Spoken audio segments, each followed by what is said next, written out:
All right, Algebra 2. We're going to look at skills practice number 4, graphing linear equations. So hopefully all this is going to be reviewed for you. But if it's not, then hopefully you remember, can either remember something or maybe relearn it. So when we're graphing lines, a lot of times we want to put it in y equals mx plus b. So that form is slope-intercept form.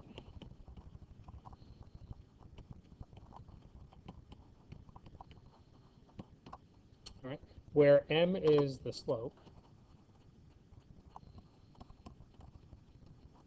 and we can kind of remember rise over run, and then the b is the y-intercept.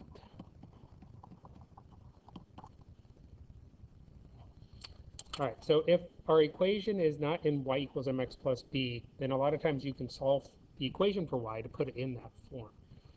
All right, so let's look at graphing these. So on A, y equals negative 3x plus 1. So our slope is negative 3.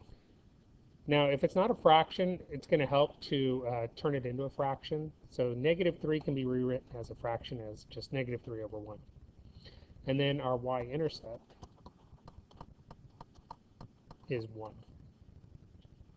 So when we graph a line using slope-intercept form, we always graph the y-intercept first on the y-axis. So positive 1, we'll put a dot. And then we'll use the slope rise over run to find another point. Now you can continue to do this rise over run to find as many points as you want, but they should all fall on this one single line. All right, so going, I can go down 3, 1, 2, 3. That gives us the negative 3, and then I can go right 1 because 1's positive. All right, and then I could go down 3 again, 1, 2, 3, right 1. All right, so you can see all three of these points lie on the straight line, and then you could just connect them. You can use a ruler or your ID card or something.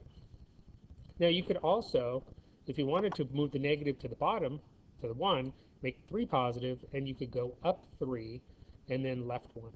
All right, so if we went up 3 from our y-intercept, 1, 2, 3, left 1, that would put it right there. And you would see it still falls on this one.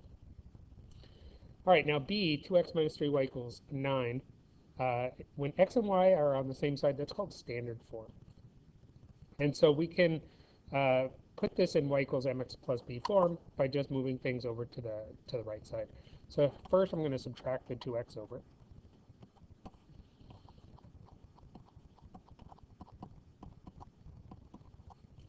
All right, now I got to get rid of that negative 3, so I'm going to divide each term by negative 3. So I get y by itself. Negative 2 over negative 3, that's going to be positive 2/3 x. And then positive 9 divided by negative 3, that's going to be minus 3. All right, now I have a y-intercept of negative 3 and a slope of 2/3. So I'm going to graph the y-intercept first at negative 3. So 1, 2, 3, go down to negative 3. And then 2 is positive and 3 is positive, so I'm going to go up 2 and then to the right 3. And I could go up 2 and right 3 again. All right, and so then I just connect those. So there's my line.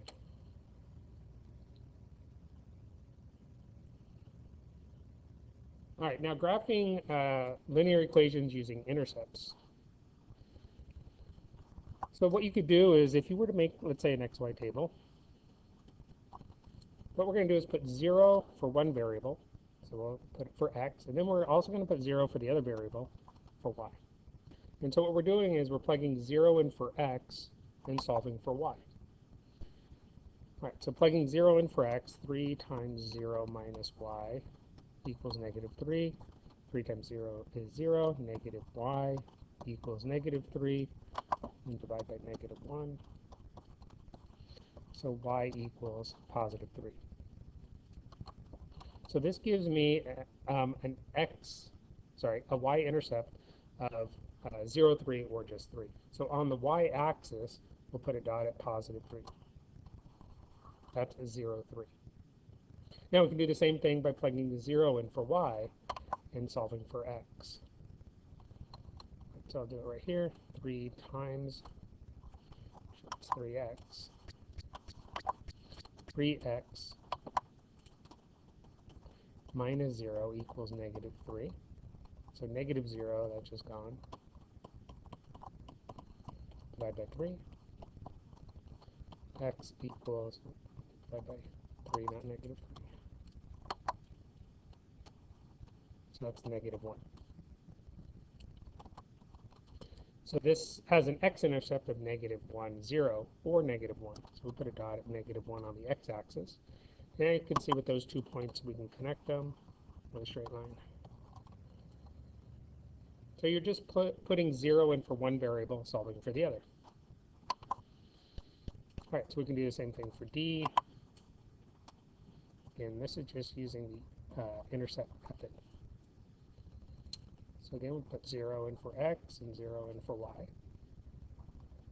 So 5 times 0 plus 2y equals negative 10. 5 times 0, that's gone. Divide by 2. So y equals negative 5. So this is my y-intercept, 0, negative 5. So it's down here.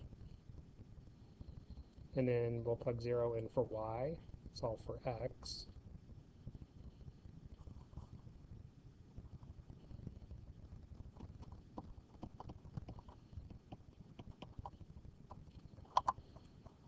It doesn't like when I go to the side. Erase this, I'll just do it here. Right, so 5x plus 2 times 0 equals negative 10. 2 times 0 is 0. So 5x equals negative 10. So x equals negative 2. So my x-intercept is negative 2, 0. Or just put a dot at negative 2 on the x-axis. With 2 points, connect them with our line.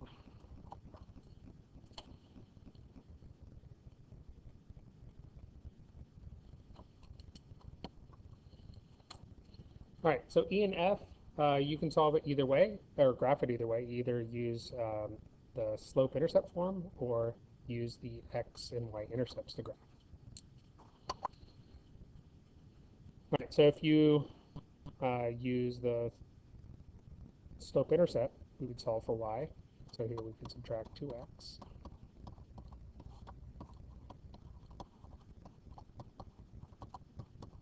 Then divide by negative 3.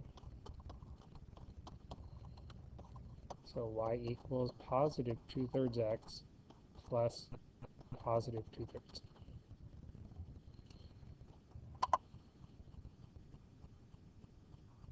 Right, so this has a y-intercept of positive 2/3. So 2/3 is between 0 and 1 on the y-axis. Now we're going to go up 2 and right 3. So that's going to put us about right there. That's up 2, right 3.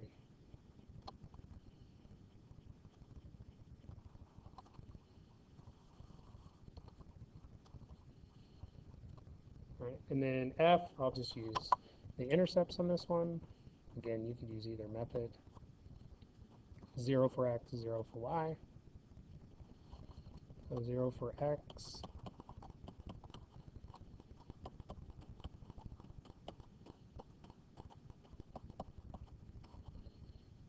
So y is negative 1/4.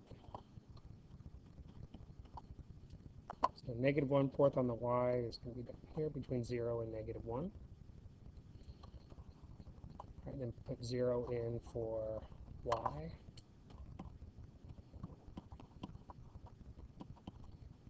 So negative 4 times 0 is 0.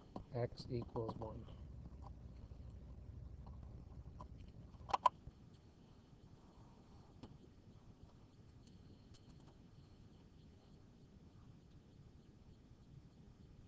All right, graphing vertical and horizontal lines. So if x equals negative 4, that means our line has to go through negative 4 on the x-axis. All right, so there's negative 4 on the x. And anytime it's x equals, it's always going to be a vertical line. All right, so x equals, always vertical. And then y equals 0, it's going to go through 0 on the y-axis. All right, now y equals is always going to be a horizontal line. Okay, so there's our horizontal line through 0. All right, and that's it.